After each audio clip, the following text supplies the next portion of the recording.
screen here. Okay, welcome to our PolarConnect event with Yamini and the team that is on the Velvet Ice Expedition. Today they're in McMurdo Station, way down south in Antarctica. In North America, it's January 22nd, 2015. And this is Janet. I work for the Arctic Research Consortium of the United States, and I'm based in Alaska today. So it looks like we have a group of people from all over the world, and that's pretty fun and exciting to have everybody connected. I'm going to go through a few slides before we get started, and if you can't hear me at any time, please type in the chat box next to the left of the screen and the slide and let me know that you can't hear me. Sometimes it sounds like I'm just talking into a big void. We're using a platform called Blackboard Collaborate, and it's got a lot of features. Some of them we'll use today. One of the features we probably won't use is the video where we can see Yamini and the team's face. We might try it later on if they get connected to the internet, but right now we won't, so that part will be black. The slide should change in the center of the screen. You can see a list of participants, and there's a chat field where you can type in your questions or comments or anything that you want to say. When we call on you, you can click on the talk button, and that opens up your mic. You can say whatever you want to say, and then you click on it again to close your mic. This event is being archived, so we'll share that link with participants and post it on our website in a day or so. Like I started off, we have a lot of people from different places around the world. Please introduce yourself in the chat box, and if you're with students, tell us how many there are so Yamini and the team can find out who's joining today. Before I get to Yamini, I just wanted to give you a heads up about why Yamini is in the Antarctic. She's part of a program called PolarConnect, Teachers and Researchers Exploring and Collaborating. It's funded by the National Science Foundation, and it's a program where we replace teachers with researchers, such as Aaron Pettit and the team that Yamini is working with. And they go to these polar regions to learn what kind of science is being done, and they bring it back into their classrooms as teachers. And we've been doing this for quite a while, so we've had a lot of teachers from all over the United States participating in all sorts of research projects. We'll find out from Yamini if another PolarConnect teacher who went to the South Pole, Armando, is in the room with her today, but he's also in McMurdo at this time. If you have questions as we go through this during the presentation, like I said, just type them in the chat box, and at the end of the presentation we hope to go live and you can ask them, and I'll remind you about how to do that. So with that, I'm going to turn this over to Yamini and the team. And Yamini, welcome. Can you tell us a little bit about who's in the room with you right now? Yes. Can you hear me okay? Yep. Okay, so hi everybody, and thank you for joining. We're really glad that you're able to be here, and hopefully before the end of this event we'll be able to get on the webinar also, but we're having some internet trouble right now. So I'm here with the Velvet Ice team, and that includes myself, the PolarConnect teacher. Our principal investigator is Erin Pettit, and she's here from Alaska. We also have, sorry? Sorry. Go ahead. I think there might be a little feedback from a classroom, but go ahead. Oh, okay. We also have Tiffany Green, who since the last time we've talked to you is now a graduate of the University of Alaska at Fairbanks. The other member of our team is Rachel Aubert, but she's no longer in Antarctica. She had to leave so that she could go to the Arctic, where she's doing another research project there. So she's not here, but we do also have Armando, who's second PolarConnect teacher, and he just returned from the South Pole, and he's here at McMurdo that Janet talked to you about a second ago. So all four of us are here in the room, and we're really excited to talk to you guys. Hi. Okay. So to get us started, we have been here in Antarctica since December 5th, 2014. There's a picture of us just after we arrived at McMurdo, and we came in on a flight that was operated by the New Zealand Air Force. We were supposed to leave after a week of being at McMurdo, but our flights were delayed and canceled and delayed again and canceled again for about 3 weeks. So after 3 weeks of waiting for our flight in McMurdo station, which you can see on this slide at the bottom right of, or kind of the bottom center of Antarctica. We were waiting there for 3 weeks, and then we finally made it out to Waste Divide on January 4th of this year. So Waste Divide is the dot that's on the left of the Antarctic continent on that picture, and you can see from our arrival picture that Waste is pretty flat and it's pretty white, and so there's not a whole lot except for snow and ice out there. A little bit about the name of Waste Divide. WASTE stands for the West Antarctic Ice Sheet. And you can see in that picture that there's an east part of Antarctica and a west part of Antarctica, and we're looking at just the west part. And a divide is a place where the ice from that area separates and it flows into two separate directions. So from Waste Divide, part of the ice flows into the Amundsen Sea, which you can see in the left part of the picture. And the other part flows the other way down, if you look at the map, past Bird and past Cycle Dome all the way to the right where it says the Ross Ice Shelf. Even past there, there's a Ross Sea. And that's where the other half of the ice from Waste Divide flows. So that's why it's called a divide. And Waste Divide is, like we said, flat and white. It's also really cold. The average annual temperature is about minus 31 degrees Fahrenheit. And in the summer, which it is now, the temperatures can go anywhere from minus 15 to plus 15 Fahrenheit. And even though all over Antarctica there's not necessarily a lot of snowfall, Waste gets up to about 1 meter of snow every year. So that's a little more than 3 feet. So at this point, I'm going to turn it over to Tiffany, and she's going to tell you what life is like at Waste Divide for people staying in the field camps. Hi, everyone. So I'm going to tell you a little bit about Waste Divide and what it was like to stay there. The town of Waste Divide, you can see in this picture here, it has a couple of what look like long tents, half-circular tents. Starting from the far left of the picture, that first yellow tent there is the medical tent. So that's where our doctor on camp stayed. You can go there if you needed medicine or a Band-Aid or anything.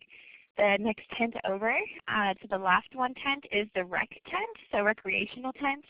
In that tent they had a bathroom in the very back where you could take a shower, brush your teeth, call home if you wanted to. And they also had a TV set up in there with movies, and you can, there's even a bike in there that you could, a stationary bike that you can ride if you wanted some exercise. You could do yoga in there. They had skates for us to do in our free time, to use in our free time as well. So it was a very cool tent, a lot of fun stuff in there. The tent in the very middle was called the galley, and the galley is where everyone gathers to eat their meals.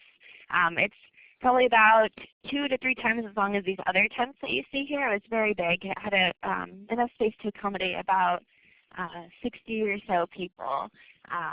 And the next tent over from that is what we call the communications tent.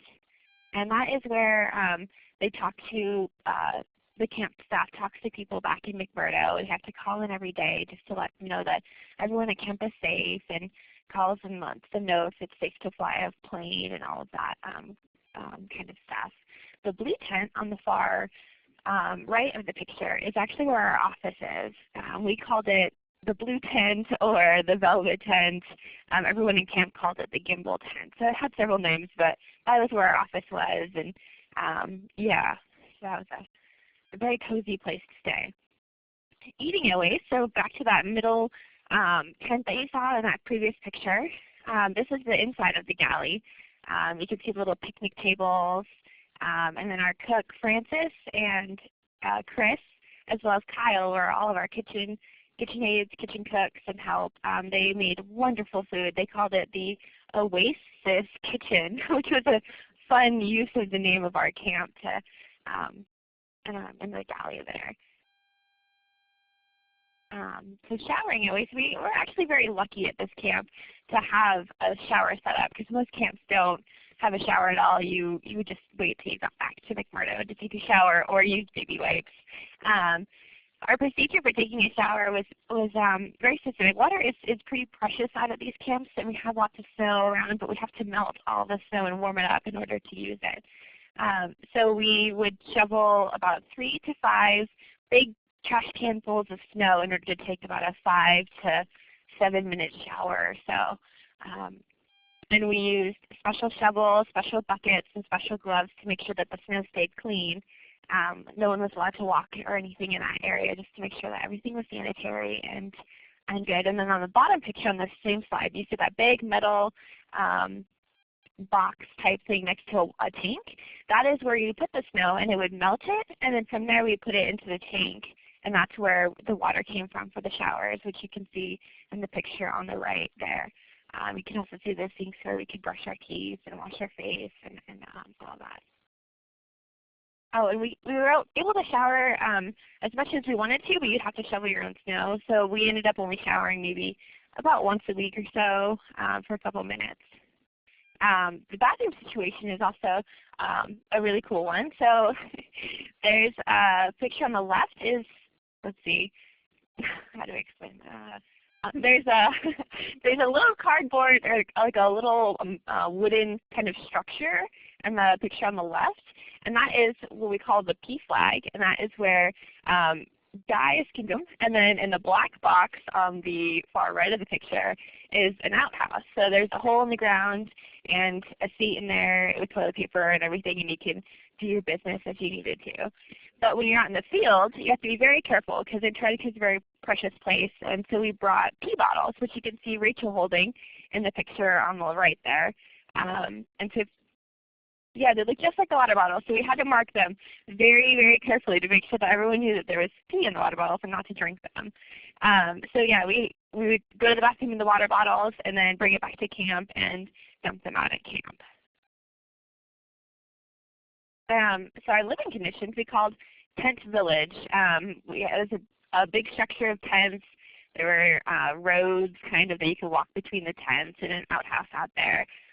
These little yellow tents that we're staying in are called Arctic ovens, and they're really comfortable. They're quite spacious. You could almost, I guess depending on your height, you can stand up in them. I was a little bit too tall, but I think Erin might have been able to stand up with you. Yeah, she could stand up in it. So they're very, very cozy tents. They have strings and stuff on the inside, so you could hang your clothes if you wanted to dry them. And yeah, they were very, very lovely. So getting around at Waste, we arrived on a Herc, the same kind of plane that we took coming to Antarctica. All of our gear was on that plane for our stay at Waste. And then within the camp, we would either walk or take a snow machine with the sled attached. You could see us sitting in the sled, Yamini and I, sitting in the sled on the right picture, and I think that's Rachel driving the snow machine there. So we would often use the snow machine to get to and from camp and where we would work, which we call the Arch, which was where the borehole was. So now I'm going to pass the phone over back to Yamini, and she's going to tell you a little bit about a project that she did out there. Hi. So now that you guys know what it was like to live at Waste, I'll just pause. Does anybody have any questions about that part yet?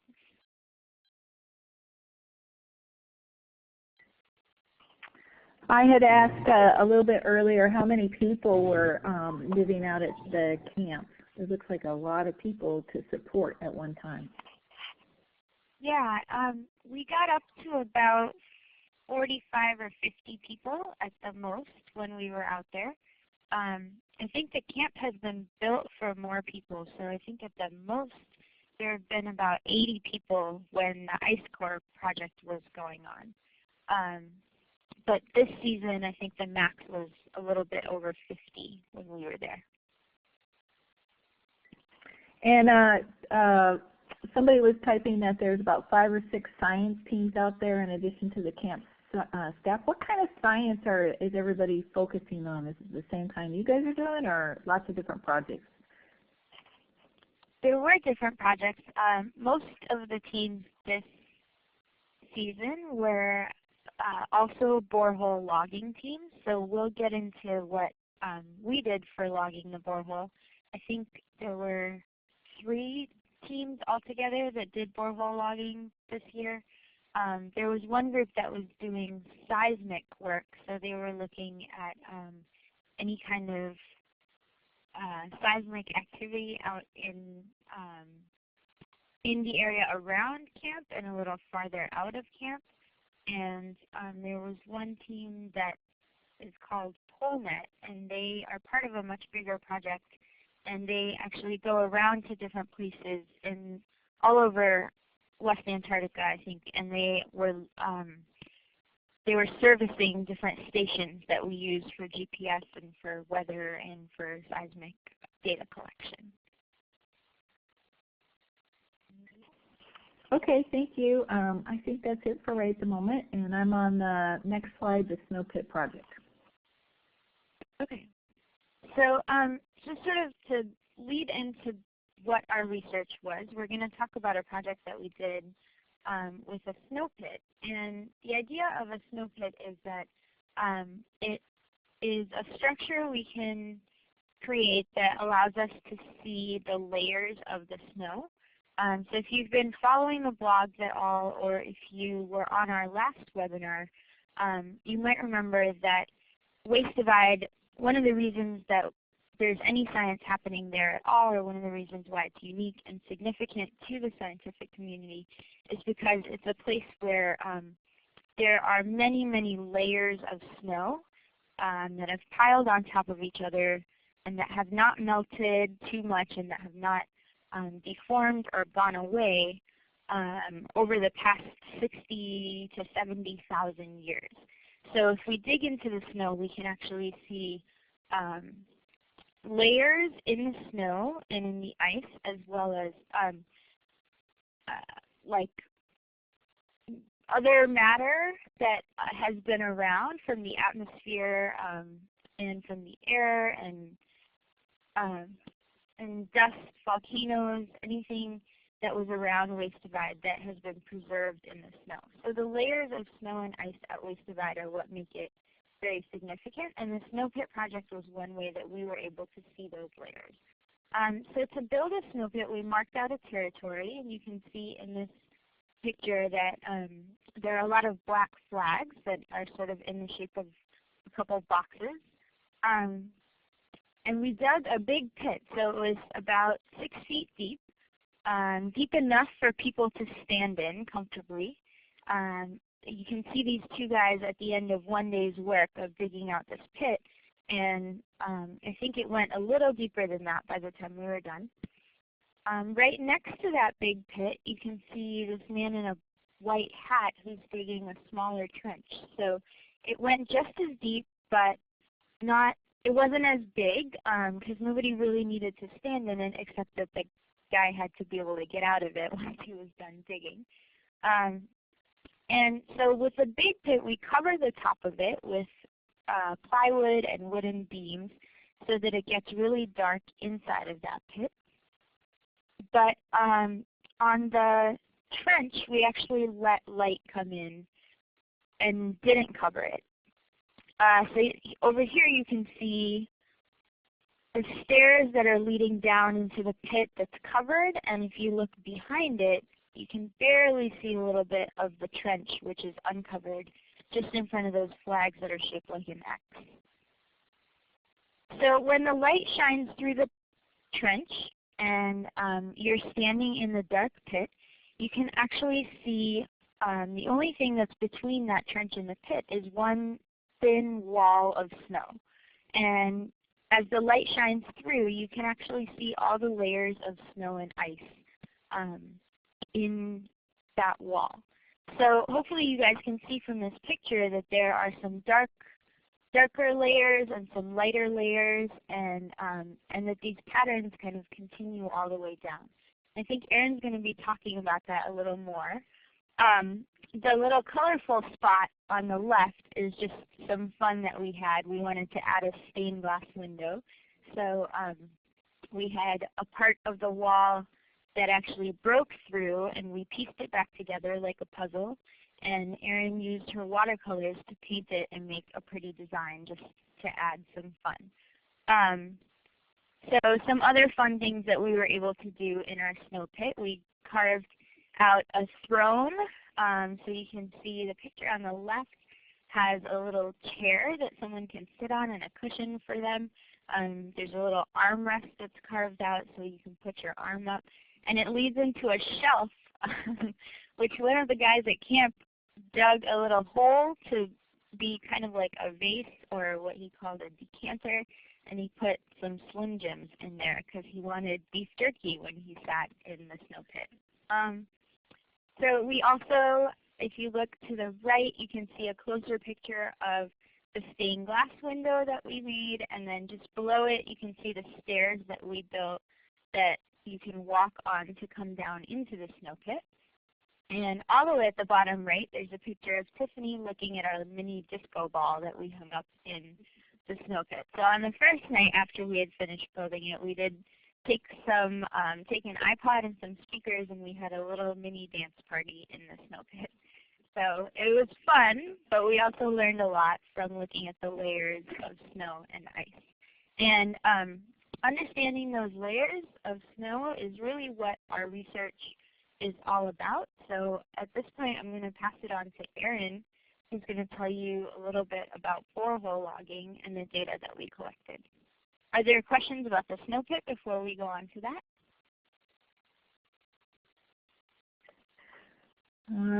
So far, I haven't seen any questions. Remember, I just want to remind the teachers in the classrooms, because there are 2 schools paying on this presentation, just type your questions in if kids got them in the chat area. Okay, we're on to borehole logging.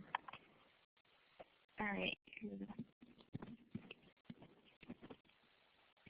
Hi everyone, this is Erin. Yeah, Yamini led the whole process of digging the snow pit, which was really great. She got a lot of people involved from around camp.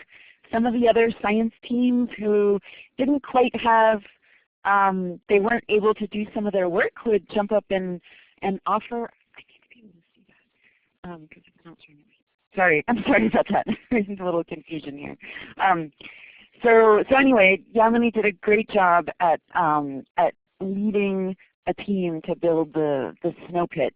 And what the snow pit allows us to do, as Yamini said, is get a first look at what happens after snow falls on the ground. And so the ice that we were standing on at Waste Divide was 2 miles thick. So over 3,400 meters. But that's over 2 miles high. So if you think of like the elevation of Denver, Colorado is 1 mile high, the amount of ice that we were standing on was 2 miles high. So there's a lot of ice underneath us, and that ice came from every year, every storm, every sunny day affects the snow on the surface. And so we put a layer of snow down in a storm, and then maybe wind comes and it blows it around a little bit. And then the sun comes out and it changes the snow crystals a little bit and maybe hardens them or allows them to grow and change. And then another storm comes through and provides a little bit more fresh snow. So over the course of a year, you actually get a lot of small variations in the size of the snow crystals or the amount of crustiness from the sun and the winds affecting the snow. And every time all of those weather events over the course of a year cause all of the different shadings in our snow pit. And so it turns out that our snow pit contains 2 years worth of snow. But within each of those 2 years, so I've shown you where 2014 snow is the top part of it, and then 2013 snow is the bottom half. And you can see within a year there's a whole bunch of dark and light layers that are from very distinctive storms or a big wind event. And also notice that not all of the layers are flat. So there's some areas where you'll see just a little subtle curvature to the horizontalness of a layer. And that's because the wind is also causing little baby snow dunes to pile up in some areas. Yeah, exactly where she drew that black line. So the snow gets blown around and you'll get a little bit of a thicker pile of snow that's kind of like a snow version of a sand dune. And then other areas it'll be scoured out a little bit. So over the course of a year we get all of these subtle variations happening due to both snowfall, sun, and wind. And they end up creating this nice packet because there's more sun in the summertime than in the wintertime, and there's warmer temperatures in the summertime than in the wintertime. And so even with all of those changes for each storm event, we actually also see a seasonal cycle. And at the bottom where the middle of this profile where there's that one lighter layer that goes all the way across, that's where I've said is the demarcation between the 2014 snow and the 2013 snow. And that's a rough approximation, but it's because I see this bright band that's halfway across, and then you can see there is another one where I've marked the bottom of the 2013 snow. And I'll have to say that bottom one I'm not as convinced about. And so if I were really wanting to be sure about the bottom of the 2013 snow year, I would dig deeper and to get a little better perspective on it before I counted on that one layer being the bottom. But this process that we see in this 2 meters of snow pit, this snow gets compressed down to ice, and this 2 meters that you see here will probably compress down to about 60 centimeters, about 2 feet of snow, 2 feet of ice when it's totally compressed down. What's below us here is 68,000 more years, at least 68,000 more years of snow that got compressed to ice just like this. So all of these years have the same kind of subtle changes due to each storm, and then bigger changes due to that seasonal cycle. And then, like Yamini said, there's our volcanic events that might come through, or just an extra dusty year where you get a lot of little bits of dust from South America or all over the world the wind brings in. So all of that stuff gets captured, all of that information gets captured in these layers. And that's why we go there in order to try to extract this information. And on the next site, the next page, it shows the ice cores that we've brought up from this site. And this project is really big, and our project that we're doing here this year is just one small part of a much bigger project. And the ice core that they finished a couple of years ago, 2 years ago. And what that was doing is to try to capture what we saw in the snow pit. They're trying to capture that information for the last 60 to 70, 80,000 years. And the images on this page show the upper left one shows a piece of the ice as it's fresh out of the glacier. It's still inside the drill that is used to core it out.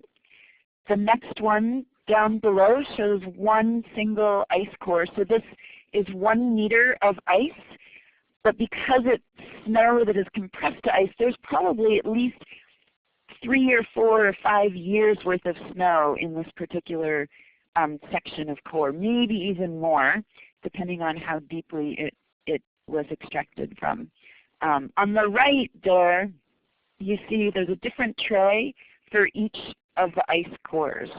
And we have to be very careful when you bring up a whole bunch of ice cores like this, they all look the same. So when you're drilling an ice core and you want to keep track of which ice core came from which year, you have to be very careful about marking and making sure you know exactly which core represents which rich depth of the ice. And there are, like I said, there's 2 miles worth of cores just like this. In 1 to 2 meter sections they bring them up. And they're all stacked on trays like this, and they now are all sitting at the National Ice Core Laboratory in Denver, Colorado. And if any of you are visiting Denver, Colorado, the National Ice Core Laboratory loves to have visitors.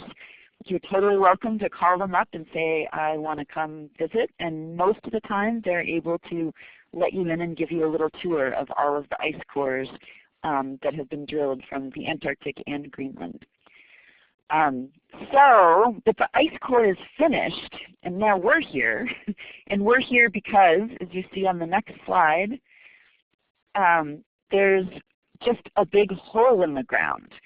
So when they took the ice out, they preserved the hole. So we now have a 2 mile long hole that goes from the surface where camp is all the way down to the bottom of the ice sheet.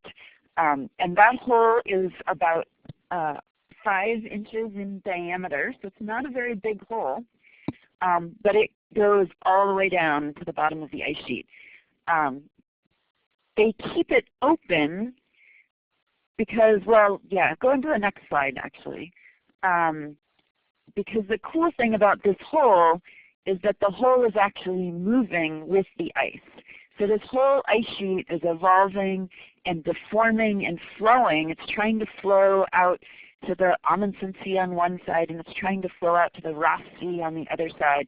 So this diagram shows a cross section. So we sliced the whole ice sheet in half, and the red line is my drawing of the hole that was drilled. And every year that hole will move a little bit, and it'll start to deform along with the ice.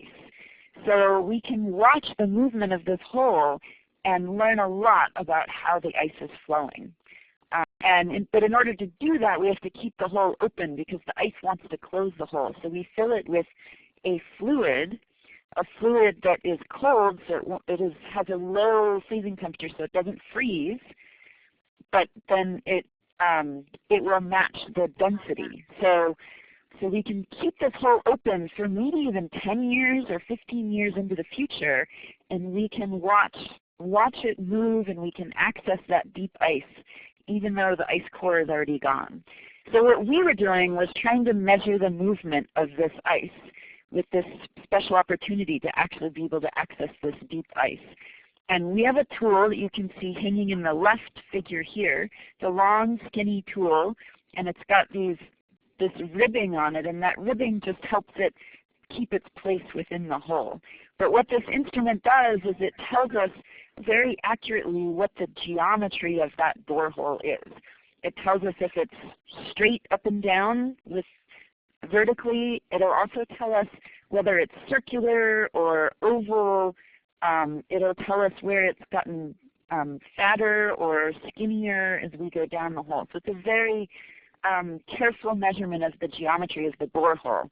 And our plan was to measure it this year and then come back in 2 years and see how that's changed. But it turns out we actually got a lot of great data, and we already can see how it's changing even just from what we know the drillers did a couple of years ago. So how we did this was our little instrument that you saw on the last slide was lowered down on a big winch. So we have 4,000 meters of cable that in the upper left-hand corner you can see our buddy Jim, who helped us with this winch. That's a spool of cable that's 4,000, it's over 2 miles of cable on that giant spool. And our instrument just slowly got lowered down into the ice, deeper and deeper and deeper and deeper and deeper until it hit the very bottom of the ice sheet. And then we turned around and we came all the way back up. And that trip all the way from the top to the bottom of the ice sheet and all the way back up to the top took us 40 hours because we wanted to go very slowly to get very good data. And so we were, as a team, we were there 24 hours a day, taking shifts. Sometimes we would go off and one of us would go off and sleep. Sometimes we would hang out there together. You can see Yamini hanging out here watching. She's got a heater because we were in a not a very well heated tent. So she's trying to stay warm inside this tent. And on the lower right, you can actually see her taking notes.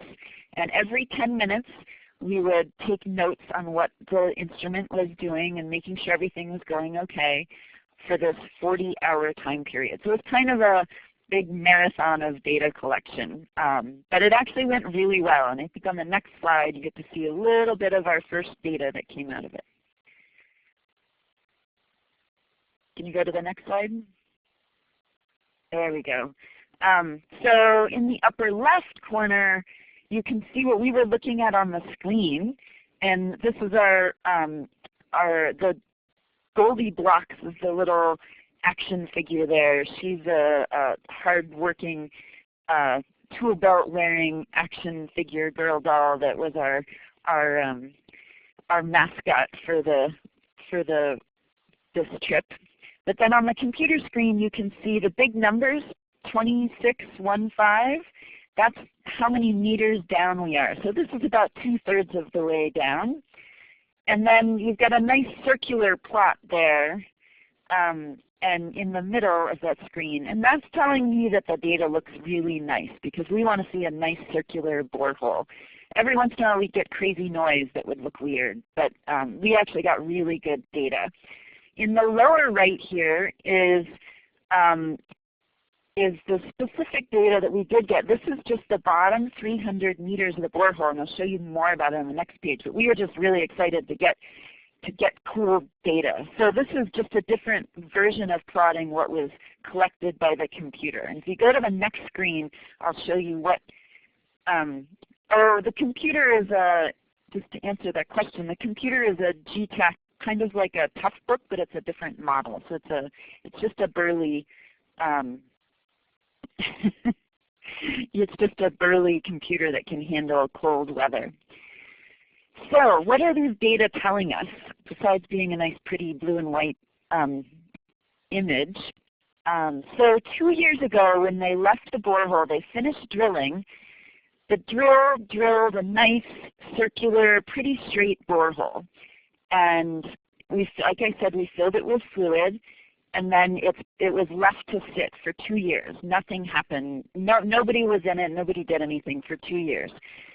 So what our data is showing us that nice straight borehole that you see on the left, now in my center diagram, has these cool bulges in it. One about 300 meters from the top, and then a big bulge at the bottom. And that's what you see in the yellow scribbles on the data set. The top bulge is this top right where the yellow goes over to the right more. And the bottom bulge is that curving line that's going, the curving that the yellow is doing as it's moving as you go down to the bottom. And that's the reason that we're getting these bulges is what we're really interested in.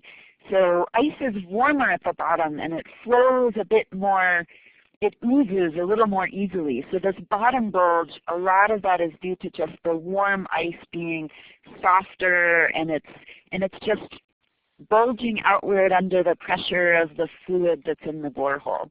This other bulge, the one that's up a little bit higher, that's bulging out because it's ice that has a different characteristic. So it was probably from a bit of a different, it was from sometime in the last ice age when ice had very different properties. So it would have a little bit different dustiness. The crystals are a little bit different size. So they seem like really subtle differences when we saw them in the snow pit before, but a whole bunch of these changes in climate can actually change the way the ice is flowing deep down. And this is exactly what we want to capture, is how the climate history is actually affecting the way the ice is flowing. So I was very excited to see this data, and we got a bunch more that's really great data, but I really liked seeing this bulging out of these layers because that's exactly what we really wanted to see. So in the next slide, it just shows you a little bit more of why we're why we're so excited about this. And that's because the tiny crystals are what, and the things going on with these crystals are what are actually controlling that movement of the ice. So this bottom right is actually just a zoom in from our snow pit. So you can see a lot of the more of the subtle differences in the snow pit. The colorful picture on the left is from deeper down, but it's actually zooming in to looking at the individual ice crystals. And this is about a 5, maybe 2 or 3 inches tall, the colorful picture. And each of those colored areas is an individual ice crystal that started out as an individual snow crystal at the very top, and it has just changed and grown, and these ice crystals are probably 50,000 years old by now. And the colors are there because when you shine polarized light, like your polarized sunglasses, through ice and then through another polarized layer, you can see the colors that come through because ice affects light. It's a birefringent material, if any of you guys know what that means. But it just means that it twists the light a little bit and creates a color when you look at it in a certain way. But it's all of these processes about what's happening on this tiny, tiny, tiny, tiny scale that's affecting the deformation on the big, big, big scale of the entire ice sheet. And that's what we want to do, is connect that tiny, tiny scale to the big, big, big scale in terms of ice flow. So if you go on to the next slide, that kind of brings that all back to our snow pit, where it's the climate at the surface, the dustiness, the temperature, the accumulation rate, the types of crystals that are falling. It's all of that stuff that actually controls the deformation of the ice at depth, plays a big role in that deformation. So that's what we were really after. And so I was very excited that we got some good data this year. And then we'll be back in 2 years to look in even more detail at how this ice has been deforming. And so I'm going to pass it on to Tiffany again, because we actually measured deformation of the ice in 2 other ways. And these are just going to be really brief because they were sort of a little bit of a side part of our project, but because they also relate to deformation. And she's going to tell you how we collected those data just in a couple of slides, and why it was so beautiful and fun to collect these data. Hi everyone. So another couple of ways to measure movement of the ice is using GPS and radar. GPS measures on the surface, it measures where you are located on the surface of the ice, whereas the radar can look beneath the ice and look at how the ice is changing that way. So GPS on the surface, you can see the photo here on the top right-hand side. That little stick with the circle on top is actually an antenna, and that antenna is attached to a little box that collects information from the satellites that are in the sky above us. So what we do is we drive to these poles, which we hook up a sled and onto a snow machine and pack up all of our gear, some extra clothing, some water, food, make sure we have our pee bottles, and we drive to these sites that we have already determined where we want to do the measurements. We drive there, we put up poles, and we put these antennas on top and wait for about 25 minutes or so for the data to come from the satellites all the way to our antenna here. And so we wait and we go to the next site and do that again, and that'll tell us in 2 years when we come back we can do the same measurements, and we can also see where our poles actually were, so we can go back to the same poles and remeasure the same poles again. And for the radar, we use the radio waves, which can see through the ice. And so we'll come back in 2 years and do this again as well. And we'll look at how the ice changes at the same locations 2 years from now. So we did the same thing as with the GPS. We hooked up our sleds, attached all of our gear, and drove out probably about, how many miles is that? Maybe 15 to 20 miles or so away from camp, and set up a couple more sets of poles to put these other antennas out. So you can see on the left-hand picture there's a little square antenna that one of us is kind of setting up there, and the cords that are going to the big red sled with the yellow case on it. And we had two antennas. One was a transmitter, so it was giving the waves, and the other one was a receiver, so it was looking at the waves that were coming back. And it was absolutely beautiful out there. We had to wait about 40 or so, 20 minutes or so between measurements. So we were out there for about 40 minutes at each site doing the GPS measurements and the radar measurements. And it was gorgeous there. The day that all four of us went out, it was pretty much blue sky, like you can see in the photo there, super sunny, hardly any wind, and it was absolutely gorgeous. Aaron and I went out the day after that to do the rest of our sites. We had probably about 20 or so sites that we had to measure, so it took a while. But the other day that we went out, we had a little bit more weather, so we had a lot of wind. There were a lot more clouds, but there are also some beautiful breaks in the weather that gave us some really pretty scenery. So you can see on the next picture, this is a Sundog, is what we call them, with the two rainbows or with the rainbow on either side of the sun. And it was absolutely gorgeous to see all of the scenery out there. We could see those dark band of clouds on the bottom there. There's another kind of like a fog, dusty layer coming back in, and in about, I don't know, 10 minutes from when we took this picture, we were back in white, complete white. We can see very far, and it was quite lovely. So, and I think that's it. So I'm going to pass that to Yami here, and yeah. So we will, I guess, use the rest of our time if anybody has any questions about anything we presented. The only last thing that we wanted to say, which is not actually on the slide, there are a few other things for you guys to keep paying attention to if you want to learn more about our projects and our work. One thing is that we will continue to post more blogs, so you can keep watching the PolarConnect site to see more of our blogs, but also there are other teachers that are still going to be coming out in the field and doing more projects.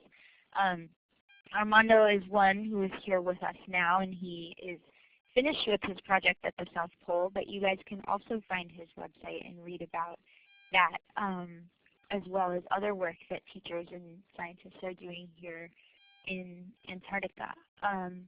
Another opportunity that we wanted you guys to be aware of is that Erin runs a program called Girls on Ice. So if anybody out there is a young woman between the ages of 16 and 18, you have the opportunity to participate on a summer trip with mountaineers and scientists and glaciologists, and you can go explore glaciers, and both Erin and Tiffany are involved in that program. So if you want to learn more about that, look up Girls on Ice.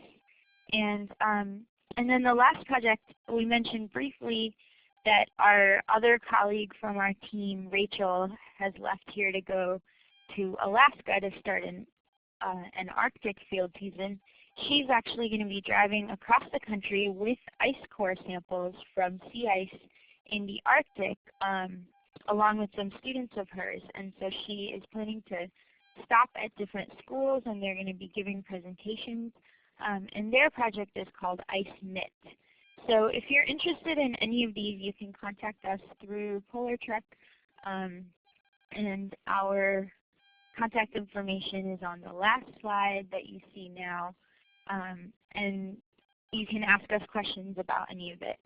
And for now, if you have any other questions about anything we've presented or anything else about Antarctica that you'd like to know, I think teachers can raise their hands, or you can type them into the chat box, and I'll let Janet take over facilitating that part. All right, excellent. Thank you, Yamini and Aaron and Tiffany. A great presentation. It looks like Deerfield has a question that they probably want to ask live. So go ahead, Deerfield.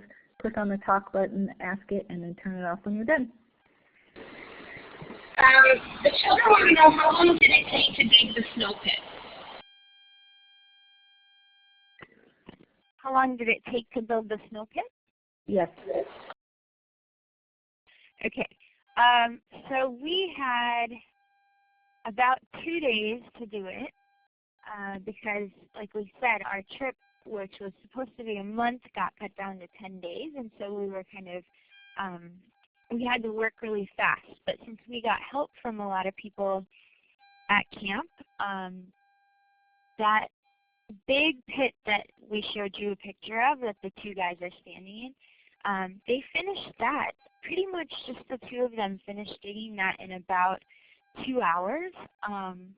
And so I think the first day there were about 6 of us who went out. We were there for about 2 hours.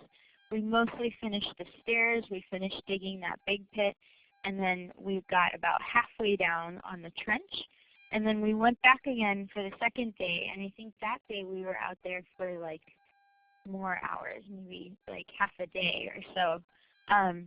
Our part of it we hadn't covered before we left the first day, and so there were a lot of winds and it got blown back in, and so it got our stairs got filled back in. We didn't have stairs when we went back the next day, and the trench was filled back in, so we had to re-dig. And so on the second day we dug that part back out, and then we had to make it really smooth, and that's what actually took a long time. So the wall that you saw with all the layers, we had to make that really thin and really smooth so that you could see the layers when the light shone through or was shining through. So, and then we showed you the chair and the stained glass and those kinds of things. So those take a little bit of time, but that was mostly just fun time at the end of it. So I would say altogether it took us 2 days, probably working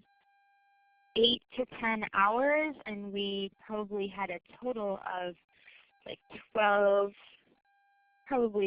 people that helped us at some point or the other with the entire project. All right, great. Deerfield has some other questions. Deerfield, do you want to ask it live? Hey, Benny. They want to know if you've seen any animals. Have you seen any animals?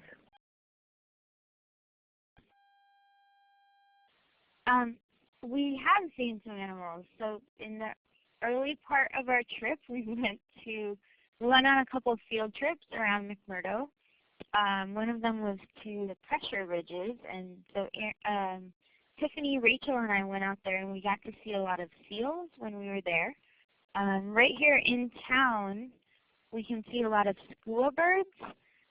So if you guys aren't familiar with those are very interesting birds here in Antarctica. They are kind of like pirates, and so they wait for other animals to get food, and then they fly around, and when they see that somebody else has food, including people, they kind of dive down and they snatch food out of the mouths of other animals or off of the plates of of people here at camp. So there are these skua pirate birds that fly around all over camp. We did get to go out and see some penguins. So I think the picture of Rachel that we have there shows her at a penguin colony, and there's lots of penguins around her. But so one night we were out on the sea ice, and we were able to see both emperor and Adelie penguins. Oh yeah, and then just a couple days ago we were flying in a helicopter coming back from a different research site, and as we were flying over the sea ice we were able to see a couple of whales from really far away. So they were down below us in the water. Okay, anything else from Deerfield? Go ahead. Hey Yamini, this is Ushanti. Hi. Thanks for everything. How is it going there? How's the food going? And how many more days do you plan to stay there? It's going really well. So like we said, we were delayed, and we ended up having a short amount of time to get all our work done. But somehow or the other, everything worked out. We were able to finish just about everything that we wanted to do here. So that was great. In all, we'd say it was a really successful field season. And we're having a lot of fun, and we're learning a lot while we're down here. So that's been great. The food has been an adventure to say the least. So when we're here in McMurdo on base, there's a big cafeteria, and we're able to eat food that's being prepared for hundreds of people. And so that food sometimes just kind of depends on the day. Sometimes it's good, and sometimes you don't find anything you like and you just have to manage. But when we've been out at the field camps, you saw a picture of the galley at Waste Divide, and the cook, Francis, who was there. They do a really, really excellent job because they're just cooking for 50 people instead of 1,000. So it's much easier to make higher quality food, and they were also really great about when people had dietary needs or allergies or any other types of preferences.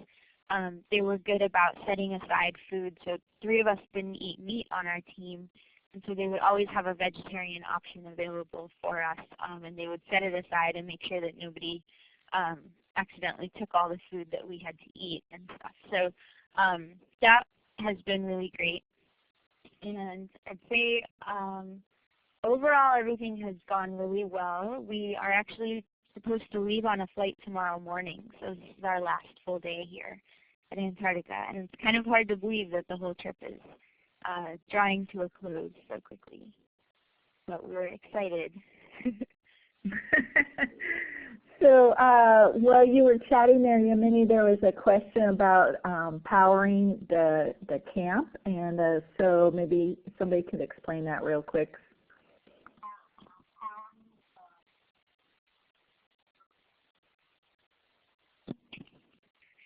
Hi, yeah, this is Erin, and I provided a little text answer, but yeah, this camp is a pretty big camp, and because of the drilling, it had pretty high power needs, and so this camp was powered by some really big generators. There were a couple of 225 watt generators, so huge generators that powered a lot of the operations at camp. So we were working off of that. There really wasn't a lot of, there was almost too much power available right now because the camp was not being used to its peak needs. So for myself, when I'm at smaller camps, I almost always try to do everything solely on solar power.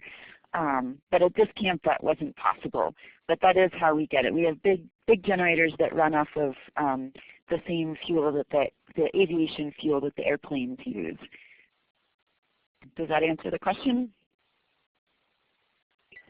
Yes, that did. Thank you very much. And I'm inquiring to see if Deerfield needs to ask some more questions live, or anybody else that's joined us. Let's see what they say here. They're typing. Okay, no, that's it from them. Anybody else in the audience that would like to ask a question?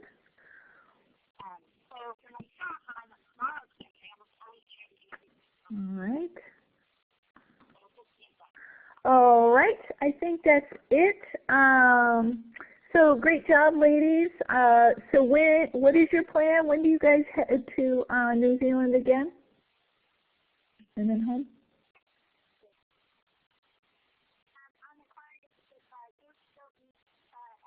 Are you there? Did I lose you? I might have lost Antarctica. No, I'm sorry. We're just confused because there's such a long delay on the phone versus the computer. I was trying to listen to you on the computer sometimes so that everybody could hear it here. So what did you say? Okay, well there's no more questions from Deerfield, so you're good there. And Okay. I was just wondering when you guys, so you're trying to leave for New Zealand tomorrow. Is that when you're scheduled to leave the ice? That's when we're scheduled to. Nothing ever goes on schedule here, though. All right. Well, thank you all very much for your time and energy on this webinar. And we want to thank everybody that joined us today. I'm going to stop the recording, and then we will also put the archive up in a couple of hours. So if you had to bug out earlier, you want to share it